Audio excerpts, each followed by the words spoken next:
Земјоделците на улица или како дел од партискиот колорит на секојдневното оживење. Додека Македонија е во менгеме на проблемите надвиснати од недобивањето на датумот за Европската Унија, на површина испливуваат предизвиците со кои се соочува една од најважните гранки на општеството – земјоделието. Може ли македонскиот земјоделец и подобро и повеќе доколку го добија соодветниот третман од државата? Дали субвенциите ги постигнуваат резултатите? Зошто каскаат реформите? Ќе биде ли Македонија само суровинска база за богатите или ќе го искористи потенцијалот што го нуди земјата? Вечерва на оваа тема во 24 отворено разговараме и дебатираме со министерот за земјоделство Трајан Димковски. Добра вечер и добре дојдовте во студиото на телевизија 24. Господинот Златко Стојчев од представник на лозарите. Добра вечер и за вас. Господинот Ефтим Шаклев од Сдруженијето на Асоциација на земјоделци и господинот Дритон Дикена од Сдруженијето за пчеларство, пчелари, да, но кој што има амбиција да прерасне во пошироко во делот на земјоделието. Тука со нас заедно во студиото се представници на земјоделците од повеќе гранки и сектори кои што активно ќе се вклучат во текот на денешната дебата. Добра вечер и за вас и ви благодарам на сите што ја поканивте поканата да бидете дел од ова вистинско отворено. Министре, како се чувствувате во студиото со представници практично на сите земјоделски здруженија кои што може да ги опфати земјата? Да, можем искрено да кажам дека сите се знаеме подолго време, не само од влегување во Министерството, туку и претходна соработка кај што работев преку здруженијата, така да сосема ми окей, пријатно со земјоделците и верувам дека ќе имаме пријатен и јасен разговор. Добро, се надеваме и ние. На почетокот ќе почнеме со она што беше најактуелно деновиве и што се уште е актуелно. Тоа се оние протести што се случија пред неколку денови на земјоделците и нивното незадоволство од неисполнувањето на вашите ветувања, како што велат земјоделците. Вие тоа го квалификувавте како партиски мотивиран собир. Зошто? Па повеќе од јасно беше, бидејќи и самата опозиција, односно партијата застана, пред тоа имаше и прес дека стојат и ги поддржуваат во барањата. Но ја би тука... Што не мора да е спорно доколку барањата се оправдани и легитимни? Апсолутно. Сега би сакало околу барањата, имавме една прилика многу пред да се случи да излеза тука каде што лозарите излегува на протест во Росоман, каде што јас отидов таму и морам да кажам сите они кои беа лозари, вистинските дојдоа и се поздравија и разговаравме со нив, додека една друга група која политички ги поддржуваше, потоа преку аудио снимките видовме и дека не само дека ги поддржуваат, туку и дека се директно вклучени во организацијата и тоа сосема ни дава право за една таква констатација, но ја би се задржал и оние барањата што ги веќе спомена со тоа што за исплатата на субвенциите, земјоделците и присутни тука кои се и пред тоа ние разговаравме и како ќе оди динамиката. Така да очекувавме со ребалансот да се издвојат 15 милиони евра, инаку за да напоменам дека и барањата што беа, но и она со ребалансот беа од најголем дел од интервентните мерки, што значеше дека ние минатата година, кога веќе ги објавивме, бидејќи пријавувањето за секоја интервентна мерка и тоа да знаеме дека е крајниот рок е до 25 декември, со самото тоа не може да се знае и да се планираат во буџетот. Така да со издвојувањето на овие средства од ребалансот веќе почна и се исплатени, значи она интервентна мерка за оризова арпа, потоа имавме во тој период или пред тоа се исплати 1 денар за грозјето, веќе во овој момент и за градинарски култури оние дополнителните 3 денари и тие се исплатија. Пред некој ден слушнавме дека над 18 милиони денари за млинарите, каде што минатата година се издвои 1 денар, се воведе исто така интервентна мерка, така да еве денеска имаме исто така една информација каде што се исплатени близу 500.000 евра на 7.000 сточари, а тоа е интересно и симптоматично е дека кај во сточарството има прогрес во одредени ставки, има развој, затоа што самата мерка кажува дека секој добива 30% од субвенциите кај оној кај што има зголемување на основното стадо. Тоа значи дека доколку, бидејќи сега се исплаќа за 2018, значи доколку во 2017 имале основно стадо во случај кога е зголемено добива 30% големена субвенција, или едноставно кажано доколку ако имале пример 10 крави и ако ги зголемиле за 1, 2, 3, за тие дополнително добиват, или ако имале 2 за дополнителни, така да ова ни дава еден знак дека ова мерка, иако ја воведовме со цел да направиме она разграничување во субвенциите како социјален и развоен аспект, така да во тој сегмент доколку има време може да поразговараме повеќе. Да, ќе поразговараме за социјалниот и развојниот карактер на субвенциите со оглед на некои резултати што се контрадикторни на кон што треба да стреми земјоделството, но претходно да се вратиме на темата за која што ја повикавме на почетокот.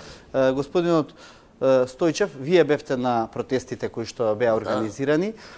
И еве ги видовме оценките од министерот. Зошто протести и дали ги дадоа резултатите? Зошто протести? Ние на 2 пати поднесиме барање, што ќе носиме документи, барање до Министерството за земјоделие да се сретнеме со господинот министер и со Томето негов советник. Од тоа не направиме ништо, Томето еднаш не прими, кажа дека ќе имаме уште една средба, од тоа не остана ништо. Дојдоа господинот министер дојде у Кабадарци. Разговараме и кажа многу убаво, другари, ова нема да биде завршница, него ќе дефинираме цената на гројство и субвенциите. Се разојдоме, наново имаме барање доставено до нив да се сретиме со министрот. Не ни одговорија, цената се истапија, мислам другото здружење што беше, дека се слагат на сите тие нивни работи и ги припана бербата почна. И што да ви кажувам, жално и странно е 8 динара кило грози. Лани имаме цена, најниска цена. 11 динара плюс динар, 12 динара по кило грози се зборуе за белото грози смедрепка. За црното забрането зборувам сега. Имаме 13 динара плюс динар, 14 динара. Кога беме у салата, заедно со градоначалникот, беше господинот министер таму и кажаме да задржиме ваа цена, да не правиме проблеми, годината не ни е многу така наклонета, да остане ланска цена. Надевајте ни на таа ланска цена, дека така ќе биде, и спадна друго нешто. Цената на гројство наместо да оде нагоре, цената падна на 8 динара. Тука имам, ева, Смедеревка, 8 динара. Документи имаме. Добро, тоа е откупот што го прават винарниците. Да. Каде е тука државата во тој дел? Што барате вие од државата? Тоа ме интересира. До сега, стално било така. Па и они кога беа на власт, тоа го правиме стално ни. Само оваа година обмана, они од таа работа. Пред берба стануваме, одржаваме састанак, наоѓаме заедничка цена и Министерството е должно да туре инспектори на секој откупен пункт. Тоа го имаше предходната година. Добро, сега немаше инспектори? Немаше ништо. Зашто се тие инспектори? За квалитетот на грозјето или за количината? На вагите и кој не е задоволен, наново да се мере. Со заглебачки, мислам, широ мери. Вие мислите сте онеправдани во цената или во мерењето? И од цените сме оштетени многу. Да, повелете. Вака, да појасниме улогата на инспекторатот. Значи, улогата на инспекторатот кога ќе почне откупот, а и додека трае исто така мора да излезат да баждира дали се вагите баждирани, дали користат правилни инструменти, дали се тоа широмери и слично. И во секој момент доколку има потреба, значи интервентно да се направи, да излезат на терен, по реакција дали од лозари, дали од било кој граѓанин можат или дојава до нас, ние може да испратиме дополнително да се направи интервенција дали на тоа откупно место е регистрирано, дали е баждирана вагата, каков иде откупот и слично. Она околу цената само би сакал да искоментирам.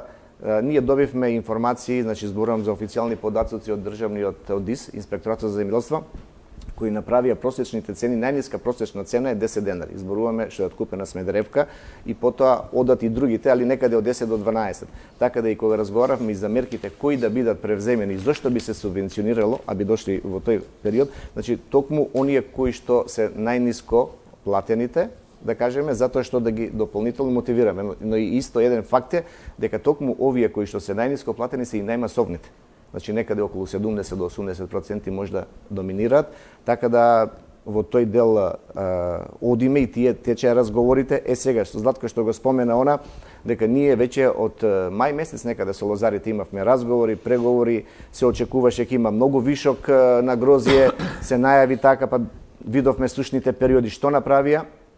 И целиот тој период разговаравме што треба да се направи, односно што да направат лозарите и дури со винариите на самите состаноци во Кавадарци, кога бевме, и винариите беа поканати. И имаше таму и нивни представници во кои што токму се разговараше како ќе започне сезоната, што се очекува. Ние што направивме максимален разговор со винарниците да излезат во пресред, да платат максимално што можат од нивна страна. Се она што рековме на крај ќе го видиме и еве затоа и веќе додава нешто државата во тоа, како одредена субвенција во тој дел. Инаку само да напоменеме дека државата финансира за одржување на лозови насади и тоа до 1 хектар е 40.000 денари по хектар, од 1 до 10 е 48.000.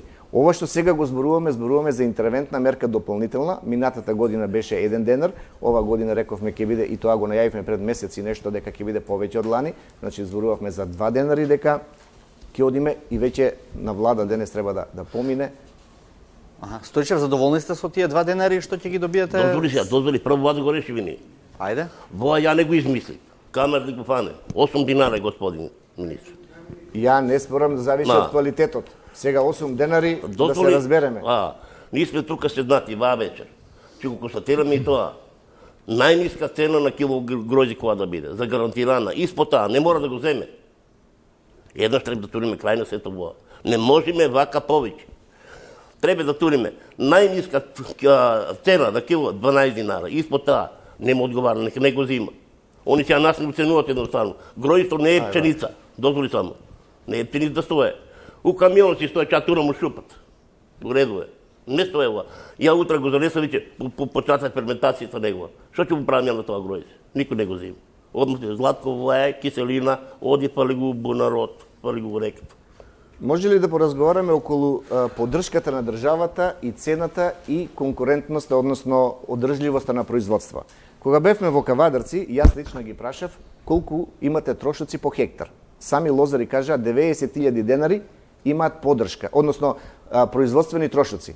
Орање, прскање, наводнување, се тоа што треба да биде како што валја. Со тие 90.000 денари што ги напомена, значи веднаш за одржување државата им дава 40 до 48.000. Во зависност од, рековме, од 1 до 10 има 48.000. Што значи дека веќе половина од производствените трошоци се покриени.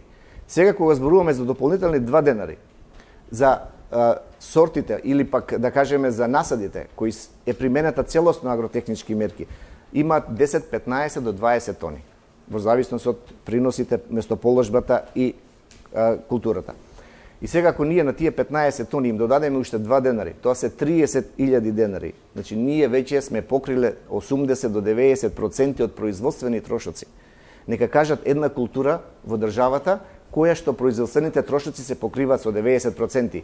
И давајки сето ова, ја не велам да кажа дека Златко супер сме ние, ама бар искрено да кажеме да, толку ни покривте од производствените трошоци. Секое друго и 10 денари и 12 на некој начин се добитка, односно профит си прават земјоделците од 8 до 10 денари, вклучувајќи ги со интервентните зборувања. Да, може да одговори Златко, но ако има некој од публиката на темава, може да се вклучи исто така.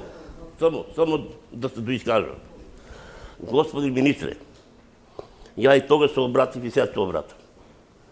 Ниту треба да туриме параметар за гарантирана цена на килограм гројзе. Стално била 2:1, 2 кила пшеница, кило гројзе. Значи 18 динара кило гројзе или 2 кила пшеница по 9 динара па 18. Сега кај не го туриме воа. Ни само ќе имаме вакви проблеми. Не сега. И од година па се расправаме за ваа и за наша проблематика. Еднаш за секој треба да го решиме. Ако пшеница паѓа, нека паѓа и гројство. Али ако пшеницата ти качува човек минина нагла. А зошто тоа се врзува со пшеницата вака као лаик да прашам? Па најлесе со одус, пшеницата е храна. Тоа уште прадедо ми. Мислам на еден таков наши мислам у аптека не било многу платежно средство, пример комшијата кој има лојзевија и пшеница. дај ми 100 Не, кила сакам да гројди. кажам во време кога све оди напред, дали мора на тој начин да се вреднува. Сега само прашувам, не знам навистина. Ќе го Да не објаснам. бидам Најлесен начин е за тоа што ако кажеме прим на некоја асистена, ќе рече ва измисли. Вака ако не може само гројство остана на 9 динара, 88-89 година.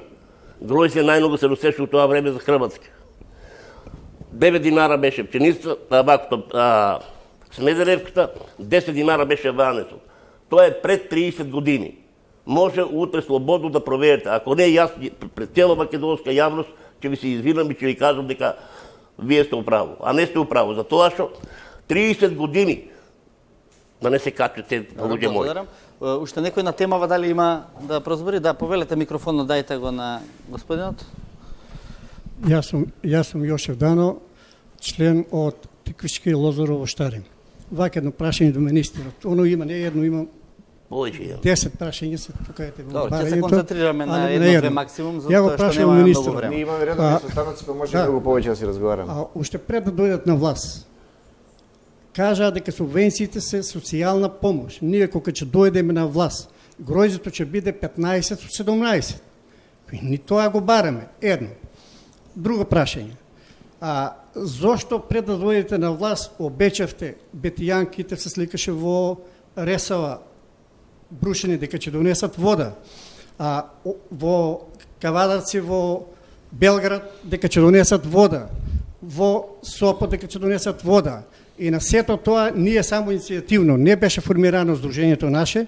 Уште лани во декември месец, на 13 декември испративме допис до министерот, пошто со водостопанство Тиквеш лани не функционираше и затоа собраме лани есента, еве на 13 со препорачни писма. Може да го кажеш на камерата? Извините. Да, нема. Едното до министерот, едното е до Рашковски. Отворите слободно до Рашковски. И сега вие дозволите во 28 февруар да не седнете и да не разговарате, пошто таму опишано дека резервни делови нема, водари нема, 3 месеца водар во Тиквишко поле немале плата за имено. И сега дозволите ви да се изсушат лозите под вода. Да се изсушат лозите под вода, затоа што кај нас, ние во Кавадарци, на 6 ево телефонот ми, на 6 го барам ристи директорот, на 6 кога првата дена пуштија водата. Одма кажа едната пумпа од лани расипана, другата се расипа. Нема вода. Во Сопот нема вода. Му понудиме, дај ни да си платиме за оправката, бар да поминиме. Водостопанство се користи само месец дена, месец ципал. А и на сето тоа, вика, ако ги земеме ни парите, ќе заминат у Скопје. Беме на состанок кај Томе, требеше со вас, али не е битно, со Томе. Требеше да одржиме друг состанок. Ете и препорачни писма има до вас и до премиерот. Другото здружение сте го примале некна, то ме кажа дека и вас ќе викнеме, али фала Богу, еве, не сме викнати. И сега, ајде да речеме, каналите не работеа, водари нема, сушта допринос, нели, топлот ни туда. И сега на крајот, кој е крив сега за ова? Сега ова излева, како вие да се, не знам, секоја година, од пред 3 години, родноста е од 120 до 140 милиона килограма гројзе. Тоа го знае и Шаклев, и Златко, и сите. Сега имате 60-62 милиона килограма гројзе. И нечете да прогласите елементарна непогода, пошто ем сте виновни, пошто го оставите полето да изгоре, па дури го слушам оној директор што е во Скопје, за Урадовиш, каде таму изгорено на македонската телевизија, луѓето не може да навадат до трета линија, он вика, криви се луѓето, вика, што не можат ред да се творат. Со една чаша вода 20 души да се напиеме. И сега за тоа ние си барем од државата, да прогласи елементарна непогода. Благодарам. И словенци, само за уште во една важна. И словенците се од 44 до 40 милиони. На тие што се насуша, да се даде дупла цена. За тоа што требеше да преговараме. Сега, дали ќе биде дупла, дали по-малку дупла, требеше да преговараме. Дури можеше. Гледам вчера во Вестник. Во Вестник дека изјавуите од 11 динара гројзи, од 12 динара, за тоа се следуваме. Тука има ризник, има станушина, има други сорти што се одлани обештетени. Смедеревка има, ета моята 9 динара, ета дай му Златко да ги види. 8 динара, 9 динара. И сега тие не се ни уфанати, гледам у вестникот. Ево тука пример го сликав, не се ни уфанати. Благодарам, многу прашања да оставиме простор само за одговор. Штетата си ја бараме ние од државата да прогласи елементарна непогода и да бидеме и ние оштетените. Мислам што се наслово, а и овие што се со намален род под вода. Затоа што вината е на државата, на водостопанство. Благодарам. Може? Да, бидејќи се поставија неколку, ќе се обидам како една целина. Инаку, прво да ви кажем, околу цената, ја не знам кај сте она кога веќе тргнате, вие пред да дојдете на власт, кога дојдовте, веќе давате еден друг тон на целиот разговор, но ја не би сакал да одам во тој дел, јас ќе ги кажам бројките. И зошто има потреба токму од интервенцијата и минатата година и оваа година што се направи. Ова година велиме со 2, иначе не е само Смедеревка и Вранец и тие што се под, туку ќе бидат опфатени 5-6 сорти во зависност од оние што ги рековме кои се со пониска цена. Токму од тој период, од тој аспект дека имаше во моментот кога требаше да се направи берба, имаше сушен период. Инаку за да се направи да се направи разграничување, ова е суша, ова не е суша, во зависност од површините таква поделба нема и не може да се направи таква поделба, но затоа одиме и ги опфаќаме другите сорти. Сега во делот на водостопанството што го споменавте, гледајќи ги сите овие работи, водостопанство, добро се сеќавате, беше 2015 формирана со посебен закон, каде што се направи една голема штета на водните заедници, се укинаа и еден добар дел од парите отидоа во ветер. А знаете нешто, ако во 2015 беше насадено наопаку, не може да го правиме ние за 2 години. Сега што правиме сега? Токму за оваа година до сите подружници на АД Водостопанство се испратено писмо и веќе е добиено, каде што за секој потребен дел, дали треба вентил да се смени, да се додаде пумпа и слично, за да следната сезона ја дочекаат спремни, Министерството ќе направи јавна набавка. Нема да ја направи АД Водостопанство, туку ќе иде преку Министерство, а потоа ќе им бидат отстапени за користење на сите. Така да, ова е кратко сумираното, инаку кога зборуваме за сумата на пари. Рековте цената, ги спомнувате 8-9, никогаш не кажувате квалитет каков е. Има грозје и од 9, имате и од 29. Значи, не сум ја грешка, погледнете листи, разговарајте и бидете фер према вашите колеги, не према мене. Ке видите дека грозјето се плаќа од 9 до 29. Сега, кога зборуваме за една просечна цена, само по површина се дополнителни 3,5 денари, сега сакам во денари да кажам и да дојдеме до некоја сума, и со овие дополнителни 2, веќе имаме 5,5 денари дополнително плаќање по килограм. И сега, ако зборуваме за цени од 10-12 денари, ние доаѓаме со овие 5 денари, значи 2 интервентни и овие редовните 5, доаѓаме до минимум цена од 16 до и нагоре веќе, 17-18 денари. Така да тоа е целта да го одржиме. Знаеме дека ова не е нешто кое што ова година може да го имаш, а следната не, бидејќи се повеќе годишни насади и од цел тој аспект, водејќи сметка и ред и разговарајќи со сите, доаѓаме до вакви ставови, доаѓаме и владата носи вакви одлуки и само да знаете, вие ќе нагодувате, ние и во Росоман се сретнавме на протестите кога бевте, разговаравме таму, да знаете дека ова влада вака ги држи рацете. Земјоделците ги држи во рака. Знаеме што значи да се има, да земјоделецот да остане таму, знаеме што значи производство и знаеме се. Вие може да се смеете, на вас ви е до смешка, но вие не се соочувате. Ако не, оставете. Вие имате друга мака. Вие имате друга мака која што сакате да искажете, но не би сакал многу ви кажам ова кратко што е околу политиката, а инаку може да дебатираме до севајле. Добро. Само уште едно да довршиме. Со кој вие формирате 2 денара цена? Со кое издружение, со кој лозари? Зошто ли? Затоа што сега не ми одговорите ви на прашањето. По ваша вина што изгореа лојзата, што пумпа тендерот, резервни делови немате водари. Сега како ќе не обештете нас овие што имаме површини насуво?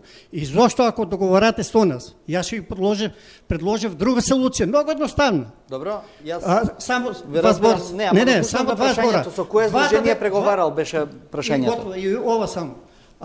има друга солуција. Зошто сега, што викате вие, не се знае кој е најструма, кој е на вода. Ќе направиме друга солуција. Ќе предложиме, 2 денара ќе се изфрлат. Исто излева цената. А ќе се даде на сите 88.000 од хектар. И тука ќе има мир. Дали набрал он 1300 кила? Јас сум набрал 300 кила. От и он е оштетен од водостопанство, што набрал 100 кила, 300. И ќе имаше мир, а вака со 2 денара ништо. Само да ви кажем аргумент зашто него сакаа ова. И беше понудено. Лозарите, затоа што 30% не се обработува од лозовите насади и вика тие што не обработува треба да ги наградиме сега. А тоа значи дека еднаш го изорал, 2 пати го испрскал и кренал раце. Значи ова не се мои зборови, тоа се зборови нивни. Ѓорѓи Мешков од Сдруженијето Напредни лозари. Неколку пати ова дружение од колегите тука беше прозвано. Сакам да појаснам некои работи. Прво, Сдруженијето Напредни лозари постои многу порано од како што е формирано ова здружение. И многу порано почна преговорите по однос на воопшто проблемите во лозарството со нас, со нашето движение, не го ли ова. И тоа не е никаква грешка. Оттаму, едем одговорам на колегите до мене, ние бевме на преговори многу пати. Каже заедно со Златко. Јас те ја прекинав, извините. Не, каже заедно со Златко беме. Бевме многу пати на преговори и сакам да го кажам нашиот став по однос на овие сите прашања. Значи, нашето дружение е здружение на мали и средни лозари. Значи, таргет на група му е, значи, лозарите кои што имаат површини не повеќе од 10-15 хектари. Од 0 до 10-15 хектари.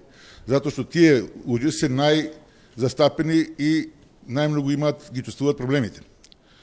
Следна работа... Ајте, молам само малку побрзо, Да. тоа што ќе ни Значи, на една работа да не ни отиде емисијата, да поставите прашања ако имате. Значи вака, морам да го кажем делот за да го поставам ама прашањето. тоа не е толку најважно за гледачите. Во преговори што ги правевме, 2 денари што се добиени како мерка сега, во последните разговори со министерот, беа ветени тие 2 денари, се полемизираше на кој начин да бидат обештетени. Иначе, грозието како сировина, последните 30 години е ценовно осакатено. Значи, ние 30 години наназад немаме цена. И овие цени се смешни. Лично, да речем, сметам дека винарите се најголемите генератори на упропастување на лозарството. Значи, тој приматот кој што ги имаат во поделбата на лозар од винарски ковач. Иначе, од една влада да направи повеќе од тоа што направи сега, верујте ми, мислам, наш став е дека може би може, али ова што направено е прилично направено. Оти може по... Едино што начинот да се најде начин, да се изнајде решение, да се направи некој механизам, да се изврши притисок на винарите, да се вразумат во нивните ставови дека цената на грозје треба да биде 10 или 12 денари. Добро, благодарам. Шаклев, сакавте да се вклучите во ова? Ајде прашањето. До министрот, пардон, прашањето. На последен состанок зборувавме за, меѓу другото, покрај цената зборувавме и за закон за лозарство и грозје. Со кој што закон треба да бидат офатени таа најниска цена на коштење на грозјето, либерализација на пазарот и регулирање на кооперантските односи со преработувачите. Докаде сме се тоа и дали имаме шанси? Тоа е моето прашање. Видете, знаете вие дека сега се направи измени во закон за вино. Зборам во закон за вино, каде што им се овозможи токму на лозарите и подобри услови за започнување и да се регистрират како мали винари, каде што би можеле да си го продаваат крајниот производ. Она кога зборуваме за лозарство и она сега кога сите викаме дајте ни гарантирана ниска цена, едно мора да расчистиме. Значи, откупот на грозјето во овој случај е регулирано во Закон за земјоделство и рурален развој, како и сите други земјоделски производи. Знаеме дека има само посебен закон за тутун и велиме за вино, за грозје е земјоделски производ. Она што е многу битно и што мора да го сватиме, затоа во пазарната економија, каква што сме ние денес, државата интервенира преку субвенционирање кај примарниот, односно кај земјоделецот. Не може и во законот, и во кој закони да направите имате партнерски однос помеѓу производството и откупувачот, трговецот или преработувачот, односно во вашиот случај лозарот и винаријата. Тоа е клучниот дел кај што мора да се разговара. Ние како министерство, сакајки да направиме све, сакајки да следиме, ние ги иницираме вашите разговори. Односно ве повикуваме вас, ги нормално под притисок од ваша страна дека треба да разговараме, винарниците немате комуникација целогодишна да кажеме, туку имаме вака инцидентно кога ќе настанат овие и затоа е потребно ние да се вклучуваме и нашата одлука е како сега што сме донеле, во пазарна економија државата мора да интервенира само на таков основ, водејќи сметка да не направи нарушување на пазарот. Бидејќи секогаш кога државата ќе се впушти во одредена цена, има опасност да направи дисбаланс на цената или на производството. Што значи тоа? Дека доколку се субвенционира, а пазарот не го бара, ќе имаме зголемено производство и во еден момент кога ќе се прекине, цената пада нагло, дали тоа ќе биде една година или после неколку месеци, така да затоа не е добра во пазарна економија многу да се пуштаме. Но имајќи го на ум сето ова за земјоделството што го зборам у целина, бидејќи се одвојуваат пари и одвојуваме дополнително, само оваа година со ребалансот имаме 7 милиарди денари што никогаш немало, 115 милиони евра ќе бидат исплатени до крајот на годината како директни мерки. Не зборувам за инвестицијски, рурален развој или ИПАРД програмите. Тоа зборувате за како субвенции во само како субвенции, точно. Ова дека е изборна година следната, па некако поиздашни сте или? Не, затоа што така се наложи минатата година, значи кога велам минатата година 18-та, имавме 5 интервентни мерки. Ние не знаевме дека ќе имаме сега на 12 април избори, така ли?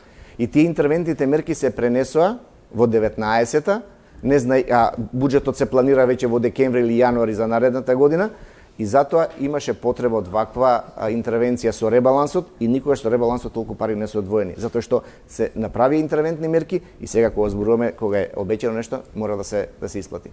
Ќе имаат резултати тие субвенции што сега ги најавувате? Со години зборуваме за субвенции, тие постојано од година в година растат, а вистинските резултати не доаѓаат со темпото со кое што се зголемуваат парите и субвенциите. Порано субвенциите беа критикувани како социјална мерка, а дали сега може да кажете дека е нешто променето? Се направи веднаш од првите денови направивме таква една разграничување, ако може да кажем, односно таму да ги поттикнеме тие што имаат потенцијал да се развиват и генерално само како бројка, значи некаде во држава 25.000 земјоделски стопанства се во таа развојна, кај што има потенцијал и можност да се ради. Значи овде ги вклучувам се, и лозарство, и овештарство, сточарство, сите гранки. И затоа реков и на почеток дека добра надеж дека сме на оној добар пат, дека токму преку 30% поголеми субвенции што се денеска исплатени, одат во делот кај што од основното го зголемиле своето стадо. Во делот на социјалната помош воведовме една мерка, тоа можам да кажам дека ова година беше за почеток, за прв пат, 19-та, каде што малите до 1 хектар ги одвоивме, им дадовме повеќе пари, без да се следи дали тие користат семенски или не, дали користат добра земјоделска пракса или не, се со цел токму да ги разграничиме, оние малите да ги оставиме и сме на намера дека ова година се имат пријавено само како информација 1200, очекуваме тука да имаме уште поголем, тоа е волонтерска мерка во која што самите земјоделци одлучуваат дали ќе влезат и целта е да ги направиме анализите, така да следна година може да има изголемени тука субвенции. Да се вклучи Чаклев, па после за сточарството сакате? Да, повелете. Па ја би прво почнал за многу теми. Многу теми почнавме. Да. Прво за лозарството, затоа што нашето здружение има исто и членови лозарството, иако не учествуваме оваа година во договорите, меѓутоа е во источниот дел на Северна Македонија има исто добри производители лозари, секоја година до сега сме учествувале. И ја знам како изгледа тоа. Министерството не може да ги договори цените, точно е тоа, меѓутоа Министерството е медијатор меѓу винарските подруми и лозарите. Кога се договорат цената меѓу лозарите и винарските подруми, тие цени треба да се поштуваат. Обично се договори која е технолошка зрелост на која сорта, не на која сорта, обично се договараме за Смедеревката и Враница, затоа што сметат тие основни сорти и 80% од лозарство во Македонија се на тие две главни сорти. Другите висококвалитетните сорти се во ред и имаат, ја мислам, и многу добра цена, задоволителна, меѓутоа грото на гројдето во Македонија Смедеревка и Вранец. Колку што знам, ја беа договорени 11 денари за Смедеревката и за Вранеца 13 денари. Самите во текот на преговорите, самите лозари не беа задоволни, затоа што тражи уште минимум, уште по 2 денара за Смедеревката и за Вранецо.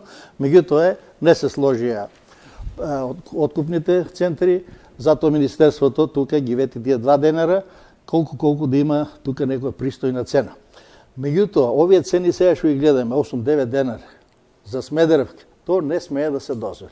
То не смее да го дозволи. Кога се договори цената, начинот на откуп се знае како треба да изгледа, освен мерните инструменти кои треба да бидат базирани и треба договорените цени на секоја фирма да бидат залепени на вагата.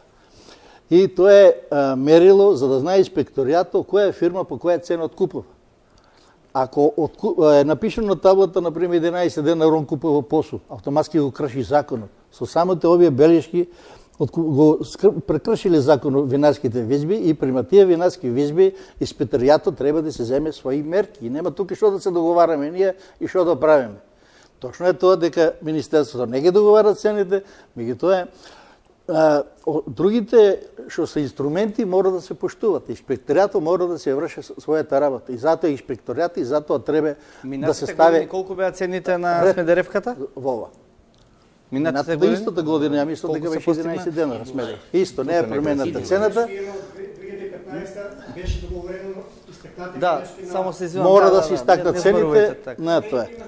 Второто околу 11 денари, 11 за 11-13.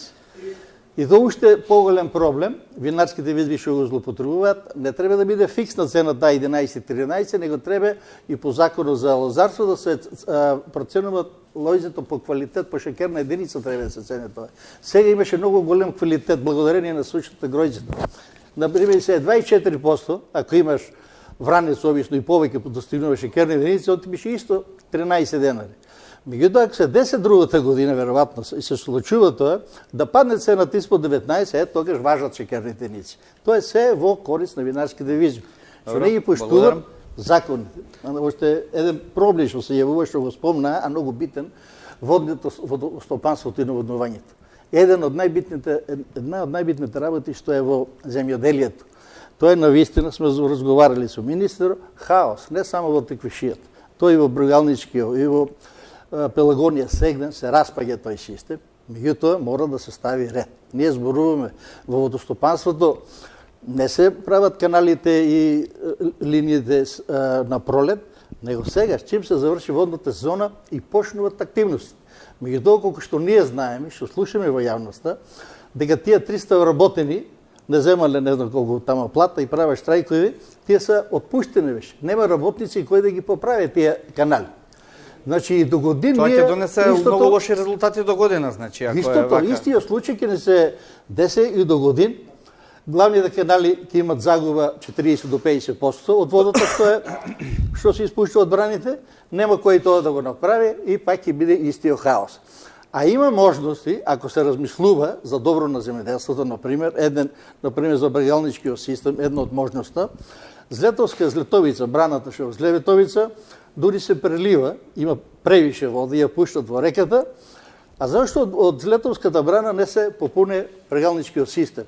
Двата канала се разминуваат на 10, може 15 метра близина, па да се направи една испусна шахта од каналот на што за Свети Николе од Злетовица да се стави во Брегалница.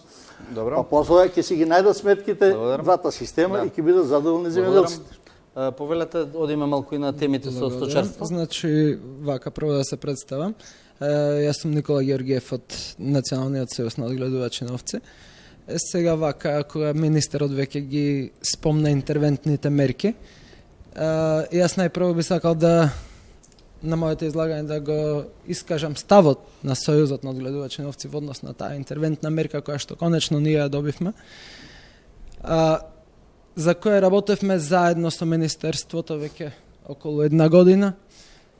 Можел да кажам дека, иако може би се уште трпиме загуба, меѓутоа конечно може да се видат задоволни и срекни лица од меѓу одгледувачите на овци, бидејќи оваа мерка е по прв пат воведена во нашата земја, во нашата практика, да речем, и се на се 2019 година на дополнета со оваа мерка би оцениле како поуспешна од изминатите неколку. во кој што се трпело многу голема загуба. Во тој контекст би сакал уште и да наполнам дека Сојузот продолжува со работа. Ние на средината на овој месец, можеби наредниот месец, можеби втората половина од овој месец ќе одржиме првото собрание на Сојузот, каде што ќе се разгледаат досегашните постигнувања и ќе ја креираме стратегијата за делувањето во иднина. Се надевам на продолжената добра соработка помеѓу Министерство и Сојуз со цел подобрување на ситуацијата која што фактички е доста лоша во нашиот сектор. Што значи тоа доста лоша? Колку имате намалување на стадата? Видете, намалувањето на бројноста на овците во државата е секоја година од прилика за 10%. Тоа е многу голема бројка. Изминативе неколку години. Тоа е огромна бројка. Тоа е голема бројка, меѓутоа, видете, тоа е светски тренд, а не е само во нашата земја. Целиот свет се соочува со таа криза, тека Европска унија би можел да кажам дека старосната граница има некаде на одгледувачите на овци и на говеда некаде над 60 години и тие веќе превземаат некои одредени корективни мерки со што би ги мотивирале младите сточари. Би кажал и за Австралија и Нов Зеланд, кој што го има максимумот на некаде околу 22 овци по глава на жител до пред некои 30 на години, сега имаат едва 5 до 6 овци по глава на жител. Добро. Што е неколкократно намалување и сите земји нормално превземаат некои мерки за спас или за зачувување на овие дејности. Ете, со оваа мерка се покажа дека и кај нас се мисли на секторот овчарство.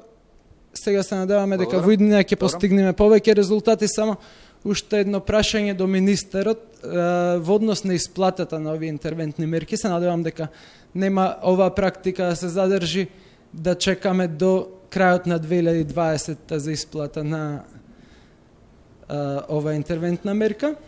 На крајот, зашто декември се исплаќаат во 2019 за 2018 интервентните мерки. Се надевам дека ќе биде што поскоро исплатата на оваа мерка со цел ублажување на загубите понатаму. Вака, бидејќи кога спомнавме интервентна за прв пат, иако од февруари разговараме веќе со Сдруженијево, со представниците, разговаравме за прв пат да направиме интервентна мерка за заклано јагне кое што ќе биде предадено во регистрирани кланички капацитети. И ова веќе кога ги дојдовме до некои бројки, решението беше секако она што се најдовме на пола пат, ако може така да кажем, да некаде 400 денари по јагне кое е предадено на колење бидат субвенционирани. Инаку, кога сме само околу сточарството, дека тешко е да се одржува сточарството, да, но затоа ние правиме напори и воведуваме и нови практики, се со цел да го потикнеме развојот. Ја ќе напоменам дека една мерка, која за прв пат исто така ја направивме со 50-50, каде што веќе 2,5 милиони евра се одвоени и веќе првите договори, мислам за ден 2 и првите јуници пристигнуваат, каде што се финансираат со 50% од националната програма. Инаку, ако зборуваме една слика генерална из овие интервентни мерки, колку чинат. Иако ние зборуваме 400 денари е за јагне, но ако ги погледнеме бројот на извоз, ние доаѓаме до бројка од 1.000.000 евра каде што треба да се субвенционират. Кога зборуваме за лозарите, викаме 2 денари по килограм, ама 2 денари по килограм даваат некаде над 2 милиони евра. Така да не зборуваме за ситни пари. И затоа, кога влегуваме во вакви прифаќање на одговорност, и ова што беше кажано дека за рокот, да, до 25 декември мора да ги пријават сите кои предале, односно документите во платежната агенција, потоа следи контрола и дури тогаш доаѓа до исплатата. Се надевам дека ние до крај на јуни ќе може да го завршиме ова према сточарите да биде исплатена, иако е интервентна, рековме, нели? Но да се направи затоа што ги знаевме бројките оваа година, односно ако го погледаме дали имаме реално намалување или едно што сакам да го кажам дека и во вашето прашање во воведот дали дават ефекти. Значи ако ние даваме пари, а не контролираме, тогаш ефектите може да ни бегаат кроз раце.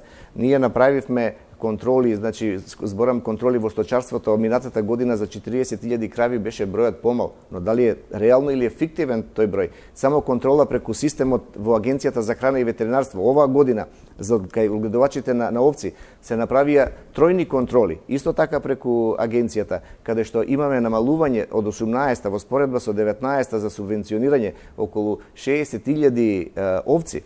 Така да верувам дека не само во сточарството, во другиот сектор, односно во градинарството и поледелството исто така правиме контроли. Земјоделците се многу свесни каде што излегуваме, но што ни е целта со тие контроли? Парите да не ни одат таму кај што не треба. И затоа ние се надевам дека со вакви контроли ќе може уште да го јакнеме секторот, односно да ги јакнеме субвенциите и секако да идат да има со секоја пара што ќе биде дадено да имаме ефект на крај. Благодарам. Повелете. Добро вечер. Јанков Митко, председател на Агроцентар од Велес. Така како посочен, нели, како од страна на министерот дека сме партиски, можам слободно да кажам, било каде и да проверите дека не сум партиски активист, ни активист, а па ни член на некоја партија. Едноставно, имам 3 до 4 прашања. Ако овие прашања беа реализирани пред време, мене немавте да ме видите овдека, јас ке си бев кај моето стадо. Значи, затоа сум го земал и тоа стадо. Сами знаете дека кога бевме во Чашка, имаше едно ветување од тогашниот министер, вашиот колега Љупчо Николовски, имаше ветување дека сточарите ќе може да се регистрираат со РБО без да имаат закуп на земјиште. На државно земјиште да имаат под закуп. И тоа беше кажано дека таа мерка ќе се применува од 1. март на тој состанок. Од сето тоа ништо. Значи, и денеска сточарите не можат да се регистрираат со РБО, бидејќи не знам сега дали спаѓаме во Министерство за земјоделие. Затоа што прашање одговор, да, одма може па едно по едно да одиме, да не точно е дека го нотиравме овој проблем, дека само да појасниме, земјоделци кои немаат земјоделско земјиште или кои немаат земено под наем, закуп, не можат да ги користат правата при регистрација, каде што плаќаат 400 денари здравствено осигурување и 1100 денари пензиско осигурување. Мојата заложба беше дека ќе се обидеме, бидејќи преку труд и социјала, ќе се обидеме да видиме каде е проблемот, дали може да го решиме. Ми беше кажано, она што ви го пренесував, да не трошиме сега од времето, и после вашиот разговор, повторно јас контактирав. Последните информации се дека се испратени листи за оние кои имаат земјоделско земјиште и сега си прават ажурирање на податоците. Ќе биде фер да ми кажете дали денеска или вчера сте биле таму и ви кажале не, или информацијата е пред неколку месеци. Не, зборуваме, да, не сум сигурен. Ако нешто не е направено со години, знаем и администрацијата како функционира, овој муабет го имавме некаде во март, убаво рековте. Февруари беше во Чашка, да. Февруари, март, последното наше видување беше покасно и ние имаме период од 4-5 месеци, 6 севеги, нека се и повеќе, за да видиме што е направено во системот. Значи, после вашата реакција, јас повторно се обратив, бидејќи и тогаш ви реков, отидете, обидете се да се регистрирате, доколку не, јавете ми, дајте ми повратна информација, бидејќи јас мора да контактирам преку Министерството, немам директна надлежност над подрачните единици на, дали се тоа на Министерство за труд и социјала или како им оди тој систем. Но она што беше кажано дека после толку години се обидуваме да решаваме еден проблем и треба заеднички да го истераме до крај. Благодарам. Уште некој прашање? Само побрзо ве молам во односи на прашањата и на одговорите. За мерката млад земјоделец која веќе касни 14 месеци. Агроцентар има 12 членови кои чекаат на таа мерка. Ај вака, за млад земјоделец, значи мерката не касни, се работи. Инаку само да знаете дека веднаш кога се дојде се укина едни од главните услови прв дојден, прв услужен. Такво нешто не постои. Првата година кога ја објавивме мерката, дадовме, бидејќи имаше можност, дадовме над 434 договори. Сега во моментот, додека трае обработката на податоците, бидејќи и самите земјоделци, тоа е добро, покажа еден добар интерес. Имаме над 1000 апликации. Значи, за да се обработат 1000 апликации, треба некој да седне и да ги работи. Но се објавија и еден куп други мерки. Значи, зборуваме за трактори, зборуваме за јуници, кое што е веќе завршена, така да очекувам бргу за максимум месец дена да имаме конкретни резултати од апликациите за млади земјоделци и тоа да посочиме дека сега насоката е да им дадеме 10.000 евра, но да започнат собствен бизнис, односно да почнат со доработки, ги знаете критериумите, колку минимум бодови треба да се освојат и акцентот ќе ни биде даден токму на земјоделците кои ќе останат да работат и да дадат додадена вредност на самиот производ. Да, ама кога ќе биде? Ви кажав, очекувам за месец дена максимум да се излезе. Да. Благодарам. И последната тука што малку и со мојот колега нема да се сложам за мерката за откупено јагнево кланичен систем. Значи сите знаеме и вие најповеќе дека најболната точка кај сточарството беше баш јагнето. Да речеме не само баш јагнето затоа што сточарството е стварно на нула. Цената на јагнето беше 120 денари, максимум 130 откупена оваа година. А производната цена сите знаеме дека е 174 денари. Значи и со оваа мерка, мислам не дека не сме задоволни, браво за сето тоа, ама не можеме да испаднеме на крај. Значи 400 денара не ја покрива производната цена. Не зборуваме за ние да преживееме. Значи проста математика. Добро, благодарам, свативме во ред. Видите, ова рековме дека прв пат воведуваме, ја базиравме на расположивите средства кои што ги имавме, а инаку ако сега разговараме, гледате каква ни е состојбата, лозарите се незадоволни. Овие незадоволни, значи постојано имаме некои незадоволства и постојано имаме некои барања, но кога навлегуваме во тие барања, мора да навлеземе со една добра анализа и она што го рековме, она што ќе го поттикнеме да има одржливост, да не навлеземе во некои нарушувања на пазарите и верувам дека како за прва година тргнавме со овие 400 денари, се надеваме дека ќе работиме натаму да цената, кога велам што значи тоа да работиме, да го отвараме пазарот, да им даваме услови и на самите кланичари кои што секако и они ако разговарате со нив, и они велат готово затвараме, не може да работиме. И верувам дека и они имаат проблеми, но иако рековте дали сте член или не член, ја би рекол симпатизер и таму само вие тоа си го кажувате, но да не одиме во политиката. И една работа да знаеме сите. Ова мислам дека е многу битно. Не смееме во самото земјоделство да вмешаме толкава политика. 27 држави у Европа имаат една заедничка политика, а ние овдека секој од нас води заедничка политика.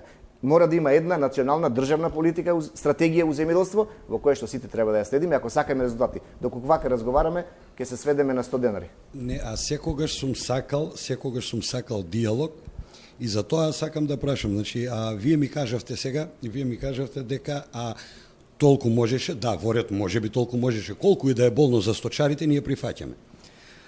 Работата е што се уште во Македонија стоката опаѓа, значи зборуваме за овчарство. Јас се уште тврдам јавно дека во Македонија нема повеќе овци од 450.000. Зборувавме лани дека има 700.000. Јас ја гледам и таа Макстат, да речеме државна статистика што се води со стока. Смешно е стварно. Годинава ја вадам статистиката 708.000. А вие самите преска рековте 600.000. Ја реков, оние што имаат поднесено за субвенција. Мислам, не нафлегувам на тоа. 656. Да. Зборот ми беше, значи, ние не знаеме самите колку овци имаме. Беше речено пред една година... Види, има некои кои не аплицират, немој така сега глобално не знаеме колку имаме. Сепак е тоа, нели, некој не аплицира за субвенции. Факт е дека не знаеме. Мислам, како да ви објаснам. Затоа ги баравме тие булуси. Со тие булуси веќе ќе бидеме ограничени и нема никакви манипулации. Значи, тој булус веќе се користи на таа овца и тој сточар го има и не може веќе друг се контролира, не може рачно. Со тоа рачно, еве, јас можам да ви покажам, со тоа рачно, кај мене се случи грешки, јас за тоа не зедов субвенции, бев казнет за субвенции да не земам.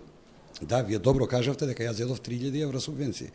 А со овци од 348 грла, јас сум годинава оштетен и оставен назад за 3 години.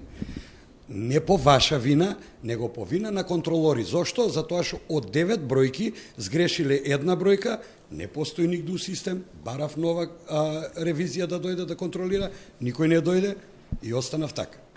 Добро, благодарам. Господинот Горе сакаше да темава, подиме со господинот Дикена после. Добро вечер, јас сум Стојче Ташовски, земјоделец од Влешево. Навистина, господин министре, прекрасно вака што зборувате дека политиката не треба да биде присутна во земјоделието и преска кажавте дека земјоделците ги држите на дланк. Навистина, прекрасно вака да слушам од ваша страна, но прашањето ми е зошто на протестот, господин министр, употребивте вооружени полицајци против земјоделците? За кого тие представуваат опасност? Благодарам. Не знам за кој протест вооружени полицаи.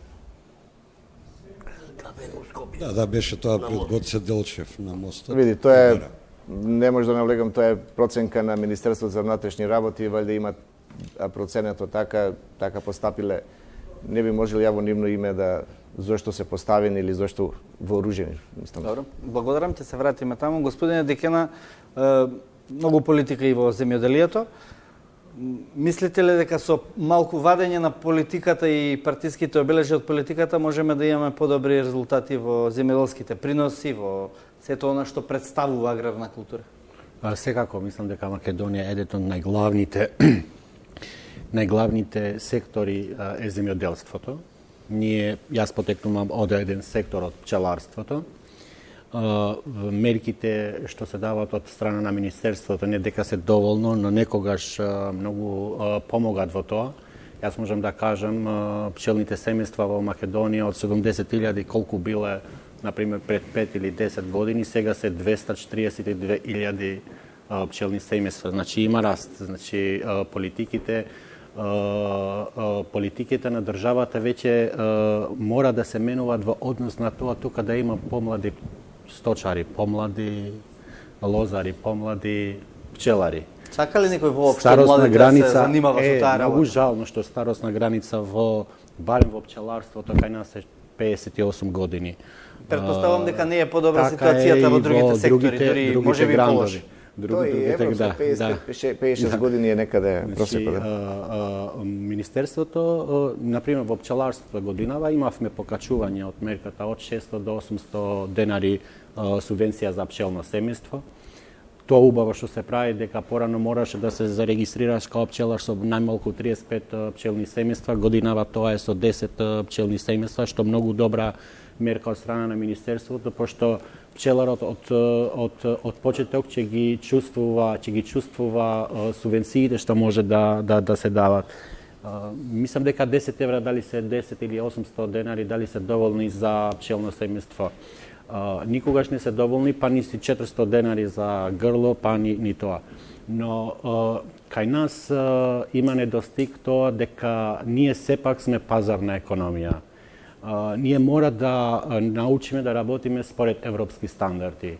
И медот, и млекото, и месото да не е само за внатрешниот пазар, туку да работиме да излегуваме на дворешниот пазар. Тогаш винарите или визбите не можат вас да ве условуваат со тоа со 8 или со 9 денари, кога вие заедно ќе се дружиме и ќе излегуваме на европскиот пазар. Ние сме се трудили еднаш да ваѓаме во европскиот пазар и кога ваѓаме и мед кога ваѓаме таму, не ги исполнува минимум критериумите, што мислам дека така и со грозјето, така и со месото, така и со млекото.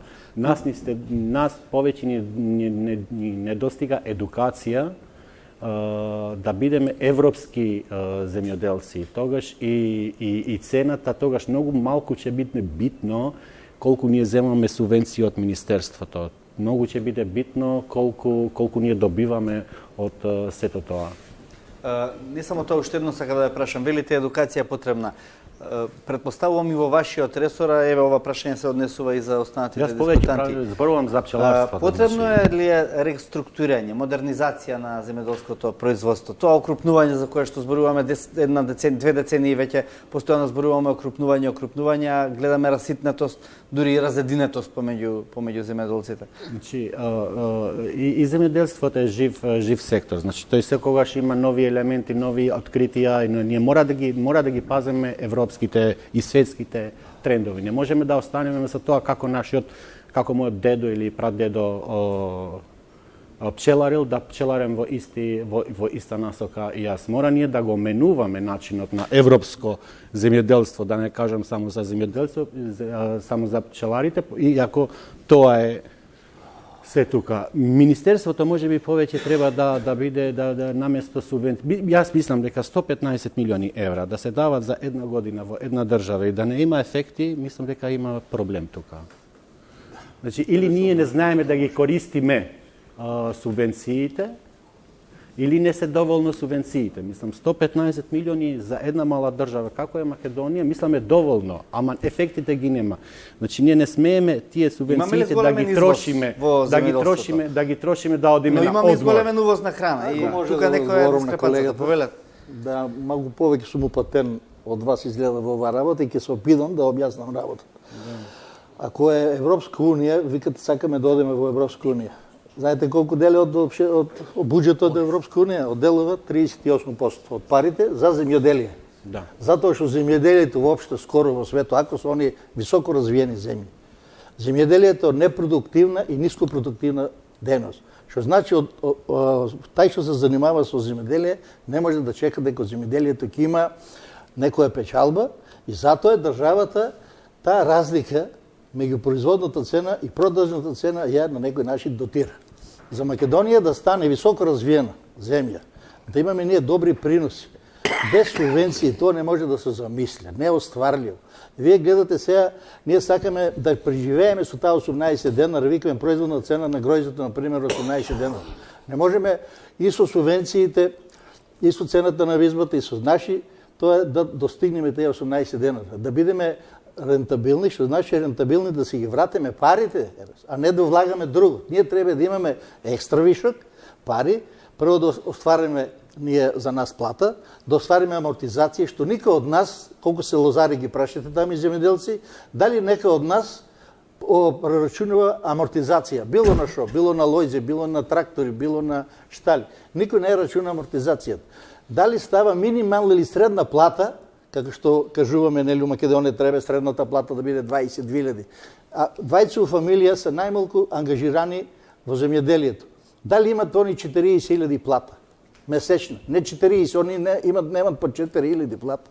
Благодарение за тоа што сами си ја произведуваат храната и благодарение што се трудолюбиви, што немаат никакви трошкови, што штедат на струја, на вода, на облека и затоа ние преживуваме. Ако не е многу убаво на земјоделието, зашто се иселува целата? Зашто се напушта целата? Јас сега имаме нова мерка 10.000 евра, даваме на млади земјоделци, што е за поздравувањето. Хајде да се прашаме со тие 10.000 евра, дали еден земјоделец, млад, може кој бизнис да го отвори. Што да почне да работи, да биде рентабилен и да искара минимална плата, да не биде таа средна плата.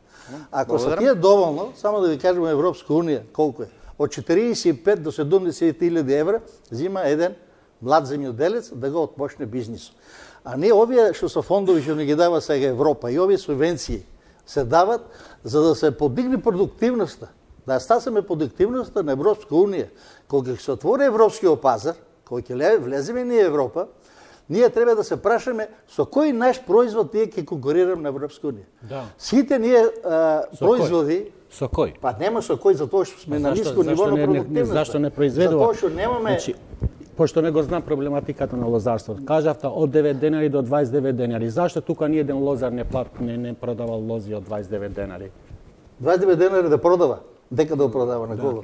Килограм. Нема, тоа може да сонуваме само тоа. Ама зашто житото него? Кога постои као правило, во законска правило, зашто? Значи сигурно грозјето не е квалитетно. Сигурно имате право за тоа. Немојте ќе ве чуат лозарите, ќе ве... Може ли би да ги се отвори? Добро. Да, ајде на кусо министерот да одговори на ова и имаме пауза за реклами. И она што го кажува Ефтимак, слушам дека многу се зборува дека колку пари од буџетот на Европска унија се делат за субвенции. Да. Единствен заеднички буџет Европска унија што има е земјоделството. Значи да се разбереме, секоја држава има свој буџет за здравство, за војска, за полиција. Од 57 година наваму се сложиле дека ќе терат една заедничка политика и затоа толкав процент од буџетот се одвојува затоа што тој единствен им е заеднички. Ние утре кога ќе бидеме членка, ќе влечеме од тој, она што го викат заедничка земјоделска политика. Инаку само околу политиките и развојот, можам да кажам дека ако 2016 имавме пат од 13 или на она скала до 100 имавме 83, веќе во следната година, оваа година, ако ги споредиме кварталите, исто имаме зголемување. Значи, ако ги споредиме 16 и крајно, да кажеме, 18 или средина веќе на 19 што ги земаме, имаме некаде за 25% зголемено производство, ова го зборувам статистички опфатено. Инаку дека да, извозот кај нас расте, но и увозот исто така имаме зголемување. Секогаш треба да се најдеме, или наједноставно кажано, за едно извезено евро, 2 евра увезуваме. Најголем дел што увезуваме оди под производство на млеко и месни производи, затоа што тука токму и сточарството и оние предиспозиции што ги имаме, сме најслаби како потенцијал и се. Но ако ги погледнеме нашите конкурентски способности, оно што го зборуваме, и насоките е не да се расприниме ние да имаме, не знам, 100 производи кои ќе се стремиме да ги извезуваме. Не, ќе се фокусираме на 5 производи кои што може да ги извезуваме. Тоа може да биде овощарството, сме конкурентни, може ова градинарството. Се друго може да го работиме за домашен пазар. Односно да настојуваме да го развиеме, да го намалиме увозот. А овие другите конкурентни производи, бидејќи ги носиме на надвор од пазарите, што повеќе барат квалитет, стандарди, она што го споменавте, значи не може да излеземе ние на надворешен пазар доколку не примениме добра земјоделска хигиенска пракса, доколку не примениме агротехнички мерки и секако доколку не користиме квалитетен семенски материјал, препарати, џубрива, наводнување апсолутно кај нас, затоа и конкуренцијата ни е, односно најмногу сме конкурентни кај што може ги примениме сите овие мерки, кај што имаме добра клима, кај што имаме наводнување, кај што имаме добри семенски материјали, а тоа би го рекол само градинарството, во овој сегмент би го издвоил, а не го исклучувам како сектори кај нас се разбира тутунот е на прво место, кое што некаде 130 милиони евра носи, потоа производството на вино е некаде над 50 милиони евра, тука извозно ориентирано и јагнето секако и нормално градинарството кое што го рековме и оно е некаде близу 50 милиони вкупно зборам. Благодарам. Одиме на куса пауза за реклами. Повторно во студиото на телевизија 24 со министерот за земјоделство дебатираат земјоделците од речиси сите гранки и сектори во земјата. Повелете, имам уште неколку прашања и можност да одговори министерот. Добро вечер. Јас сум Драголјуб Гаврилов од Чешиново, оризопроизводител. Имав средби со министерот, разговаравме, баравме солуција за да го унапредиме оризопроизводството. Имавме некои договори, но тие договори се уште не се заживеани. Зошто ние бараме субвенциите да не бидат поголеми?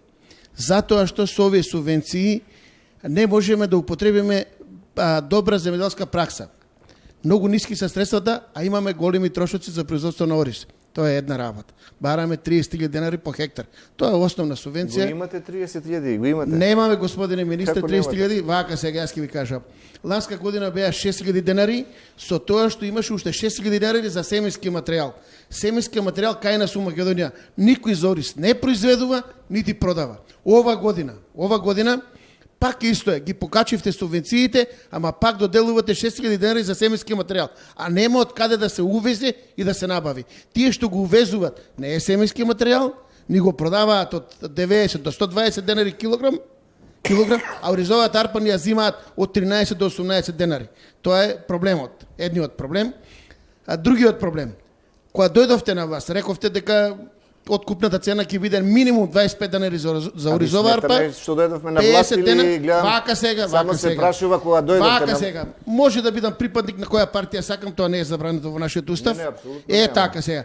До сега, кога сум излезол на протест, никогаш не сум рекол да барам преспански договор да се замени, договор со Бугарија или двојазичност. Не, ние не бараме тоа. Бараме само за земјоделците, за оризопроизводителите да можат да преживеат, бидејќи просекот е 500 килограми производство на ориз по декар, 5 тони по хектар.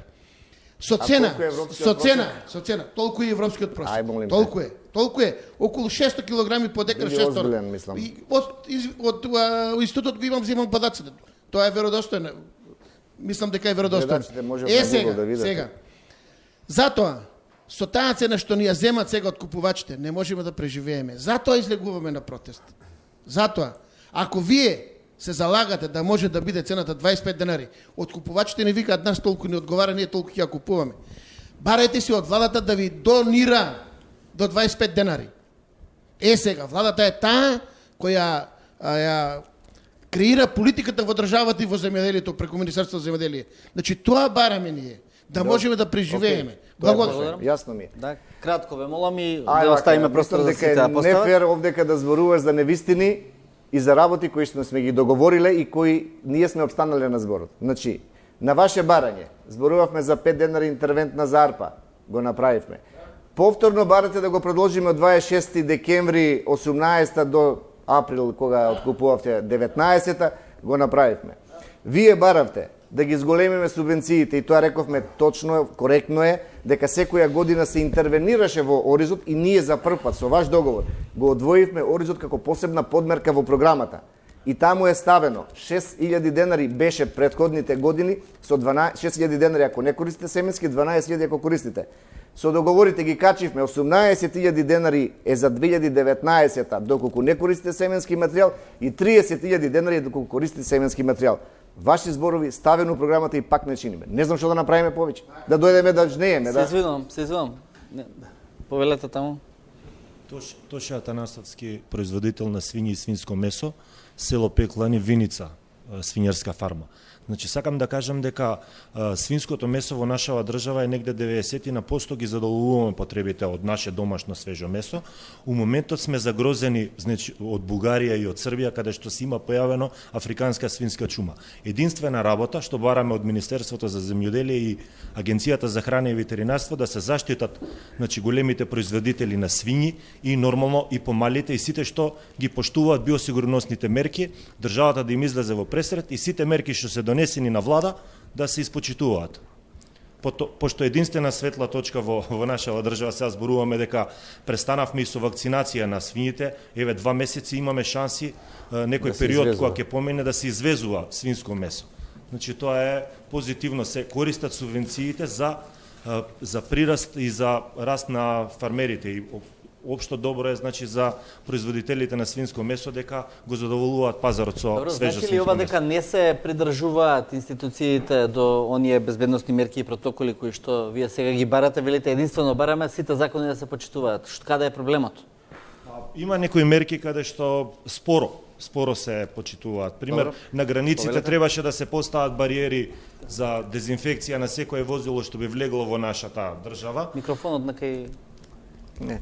Тоа е малку затаено и бараме од царината повеќе да ги навлез, да ги почитува мерките за претрес на возилата, каде што би се унело некое си месо кое што може да биде потенцијален заразувач за нашите свињи во Македонија. Факт е дека ова од сточарските сектор, подсекторите, свињарство е една од најконкурентните и тоа со години има постојан развој. Ако ги погледнеме и бројките кои што ги пријавуваат и во платежната агенција, во последни 3 години годишно имаме некаде за 10.000 глави зголемување на производство и тоа е што е добро, не само што е зголемувањето, туку се работи за добар квалитет, генетски потенцијал, едноставно поставено е на добри патеки во кои што треба само да се работи. Она што ние веќе мислам дека во јули, кога прв пат се сретнавме, каде што се укажа опасност од појавувањето во соседството на африканска свинска чума, веќе беше појавена и ние излеговме со интервентни мерки. Значи, кај нас, да појасниме, нема африканска свинска чума. Во Србија се појави, беше локализирана многу брзо. Во Бугарија се исто така е локализират, но мора да кажем дека таму се направи огромна економска штета, некаде над 100 милиони евра или 130.000 заправо свињи. Така беа уништени, што значи тоа е една сериозна работа во која што ние, имајќи го сето на ум, гледајќи да го заштитиме подсекторот свињарство, направивме интервентни мерки. Тие од интервентни мерки беа дека ловот, бидејќи опасноста само да кажеме дека може да се појават диви свињи или пак со пренос на производи во кои што можат со свинско потек. Тоа и ни се случи, имаше една таква пратка која што влезе од 1 август. Се открили чие месо беше тоа, бидејќи прво излеговте со информација дека е шпанско месо, па подоцна дека можеби не е шпанско месо? Потоа се установи дека имало, барем оние информации, јас што ги имам, дека некаде во Романија се претоварало, пак во Бугарија се претоварало и сега се врши истрага да видиме од каде точно производи, односно документите од каде идат. Да се ова е зборувате за некаква нелегална активност при увозот на тоа месо? Не зборуваме за нелегална. Туку она што се откри сега преку Агенцијата за храна и ветеринарство си водат истраги. Мислам, они ги имат најавено, од каде е товарено, имало утовар, дали документите се такви какви што е, праќаат дополнителни супер анализи, се вршат, така да постапката знам дека тече, крајно до каде се стигнати, немам последна информација, но ова пред месец дена, мислам дека со директорот разговаравме и дека се оди во тој правец.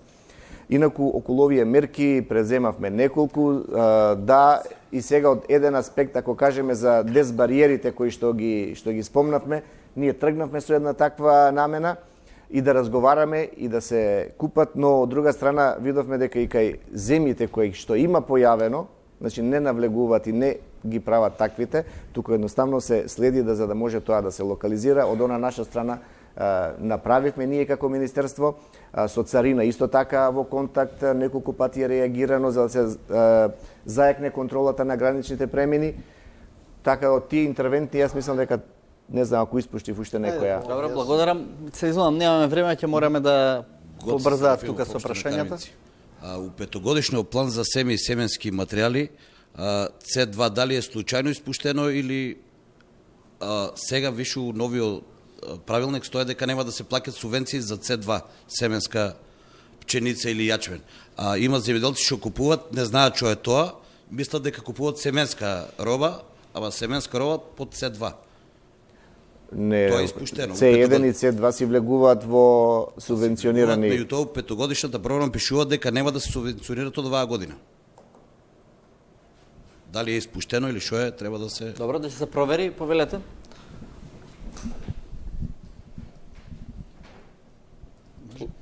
Јас сум Менде Стондаровски, председател на највисоката асоциација на тутунопроизводители. Прво сакам да ја пофалам владата и Министерството за земјоделие за покачување на субвенциите по килограм тутун, затоа што толку високи субвенции немало досега и укинувањето на евидентните листови кои досега беа проблем. Прашање имам дали оваа година ќе се одржи полагање и кога за лиценци за проценители на тутун и дали како Министерство за земјоделие ќе ни помогнете за наредна година пред потпишување на договорите со откупните фирми да се избориме на покачување на цената и доближување на цената од класа до класа, затоа што сега разликата е многу голема, да биде поблиску. Повелете, министр. Благодарам. Значи вака, тутунот е една специфика акцизна роба во која што е многу добро организирана, можем да кажем, односно организирана од договор од јануари, да кажеме, до крај на март, до кога трае откупот, со тоа што ова беше споменато дека ние ова година веќе стапи на сила новиот закон, каде што белите картони или евидентните листови нема да ги поднесуваат земјоделците, но мора да напоменеме дека прво се прават договори со откупните предпријатија и потоа откупните предпријатија преку ИСЕТ системот ги внесуваат. Она што треба да се внимава, земјоделците, односно тутунопроизводителите, не смеат една КП бројка да се обидат да ја внесуваат во два договори, бидејќи не ќе може да биде внесена во системот, или пак ако е делимично, тоа треба да биде, доколку е разграничена во КП бројката, треба да биде одвоена. Инаку, што се однесува до прашањево за дали ќе се организира, кога реков дека е добро организирано целиот откуп и организација и на полагање и на се, ние веќе направивме комисија од кај нас од страна на Министерството, кое што знаете дека само институтот во Прилеп може да го работи тоа, дадена им е задача, така да очекувам да организират. Сега дали ќе го направат тоа пред почетокот на откупот до 18 или во тек на откупот, така да очекуваме и ние после подолго време да се организира. Шаклев, повелете финално. Само ти министр кажа дека 115 милиона сте потрошили за директни плаќања оваа година. Така беше, да. Па и толку сте ветили да ги потрошите. И толку ви е програмата. Например, 114.200 ви е ветено за 2018 година за директни плаќања и за дека ќе потрошите и 35 милиона и 100, дека ќе потроши 35 милиона и 100, дека ќе биде за рурален развој, што значи сте ветили дека ќе дадете субвенции 150 милиона и 800 за 18 година, а за 19 година 150 и 100. Значи, во добар правец се движите, по обиканото сте го исполнили, иако има некои грешки во исплата на субвенциите, иако има некои пропусти, особено во житарицата, го знаете тоа е, наводно дека е покачена субвенцијата на житарицата од 5 до 50 хектари, меѓутоа не е покачена, кога ќе се збере целата сума е намалена субвенцијата. Тоа знаете дека сме го дискутирали и треба да се поправи тоа е намалена за 52.800, за 50 хектара земјоделецо со покачувањето од 1000 до 440 динари, или сега до 20 хектара се зима 100%, меѓутоа од 20 до 50 хектара се зима 60%, тоа значи зима по 8.640. Кој ќе се помножи тоа испаѓа минус 52.000 динари и 800. Значи, треба да се тоа ревидира и 100% да биде до 50 хектара, ако сакаме да биде покачена цената за плюс 12.000 за 50 хектара, тоа ќе земе 12.000 плюс. Тоа е една од работите што ќе земјоделците и на друго сите покачување и додатоци, мислам, ги поздравуваме, иако во некој не се слагаме како за сточарството, знаете, неколку пати го зборивме тоа и како дојдовме ние до цена до 800 динара по јагне, затоа што производната цена е скоро 180 динара, продажната максимум 140, тоа значи 40 динара разликата. Пута просечна цена на килограма на јагнето 20 килограма по 40-800 динара. Сите земјоделци, сточари што имаат, што одгледуваат овци, ќе беа супер задоволни ако беше 800 динара. А тоа не е голема разлика. 408 и 800. Иако вие викате дека многу е тоа, точно е дека многу. Знаете што секој си прави дома математика, ние немаме сточарите е таа. Што сакаме да потенцирам, јас како представник на тоа. На платежната агенција, кога даде некој решение што не се слага со број на овци со било што, го дава решението дека не ги исполнувате условите, немате право на жалба, одите на управен суд, а решението стапува на снага веднаш. Не може така тоа, други министри. Добро. Ние предлагаме да се формира второстепена комисија, во која обавезно ќе учествуваат земјоделците, ќе учествуваат члени од Министерството и од платежната агенција и секој предмет кој и да имат право на жалба. Самите земјоделци за тоа што во X примери е докажано дека кога тужат, платежната агенција ги губи делата. Меѓутоа, тоа е ова ќе имате простор да си поразговарате, верувам и во некоја друга прилика. И само уште едно, ако може да кажам, мислам дека не можеме предупредија од режија неколку пати. Јас ви благодарам на сите што бевте вечерва гости во емисија. Што направиме со бинарија Петра и Повардарие? За неисплатените пари што имаме за имање. За Петра и Повардарие донесовме, споменивме закон, знаете дека веќе се исплатени над 1,2 милиони евра. Во оној дел во кој што имавме семејна поврзаност, имаме предлог од пратениците во собрание, променени во законот, и таму се некаде околу близу 600 луѓе и вкупно околу 250.000 евра што треба да се исплатат, и верувам дека тоа штом ќе помине на собранието, ние го менуваме во програмата и може да дојде до исплата на тие пари. Добро. Почитувани земјоделци, луѓе од аграрот, ви благодарам што бевте вечерва во 24 отворено. Се разбира и на сите вас дискутанти во кои што се обидовме да разглобиме дел од проблемите во земјоделството, но очигледно има и многу повеќе да се збори тоа во некои други емисии. Почитувани гледачи, останете со програмата на Телевизија 24, следуваат вестите.